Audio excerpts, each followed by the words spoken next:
வணக்கம் நண்பர்களே. அனைவருக்கும் இனிய பொங்கல் நல்வாழ்த்துக்கள்.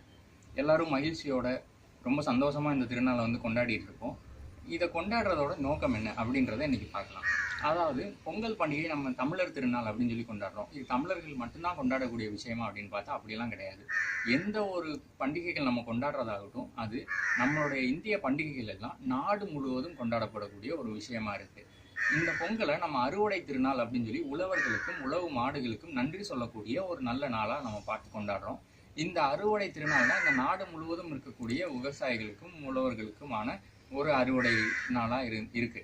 இந்த மாதம் அப்படிப்பட்ட ஒரு மாதம். அதனால நாடு முழுவதும் இந்த அறுவடை திருநாள் பல்வேறு பெயர்களில் கொண்டாடப்பட்டு இருக்கு. இப்போ பொங்கல் அப்படின்னு நம்ம சொல்ற மாதிரி பஞ்சாப்ல லோஹரி அப்படின்னு சொல்லுவாங்க, அசாம்ல பிஷு அப்படின்னு சொல்லுவாங்க. இப்படி வெவ்வேறு பெயர்ல மகர சங்கராந்தி, இந்த மாதிரி பல்வேறு பெயர்கள்ல இந்த அறுவடை திருநாளை இந்தியா முழுவதும் விமர்சையா கொண்டாடப்பட்டு வருது.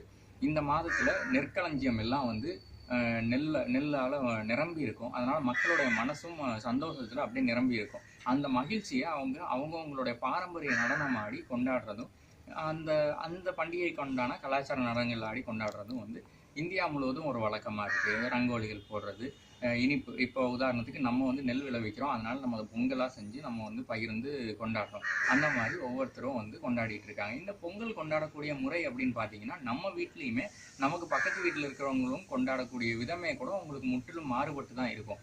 காரணம், நம்ம வழிபட்டு வரக்கூடிய குலதெய்வமாகட்டும் அவங்களுக்கு செய்யக்கூடிய அந்த பூஜைகள் வேறையா இருக்கும். இன்னொருத்தவங்க வேற ஒரு கலாச்சார மரபை பின்பற்றிட்டு வருவாங்க. ஆனா இதே மாதிரி நாடு முழுவதுமே பல்வேறு விதமான கலாச்சாரங்கள். இப்போ இந்த மலையை பொழிய வைக்கிறது காற்று, அந்த காற்றுக்கு நன்றி சொல்ற விதமா பட்டம் விடும் திருவிழாலாம் கொண்டாடுவாங்க வடக்கு மாநிலங்கள்ல. அதே மாதிரி நம்மளும் பல்வேறு விதமான இந்த கொண்டாடப்பட்டு வந்தாலும் இதோடைய நோக்கம் பார்த்தீங்க அப்படின்னா, இந்த உழவர்களுக்கும் உழவு மாடுகளுக்கும் உழவு சார்ந்த விஷயங்களுக்கும் சூரியனுக்கும் காற்றுக்கும் நன்றி சொல்ற ஒரு விதமா அந்த மலைக்கு அதிபதியான கடவுள் இந்திரனை வழிபடுற நாளாகவும் இந்த நாள் இருந்துட்டு வருது. ஆக இந்திய பண்டிகைகள் இந்தியாவுடைய பன்முகத்தன்மையை காட்டினாலும் அந்த தேசிய ஒருமைப்பாடு அப்படின்ற ஒரு விஷயத்தை மீண்டும் மீண்டும் நல்ல வலிமையா சொல்லக்கூடிய ஒரு கருவியா இருக்கு. இந்த ஒரு தகவலோட இனிய பொங்கல் நல்வாழ்த்துக்களை மீண்டும் சொல்லி நிறைவு செய்கிறேன். நன்றி.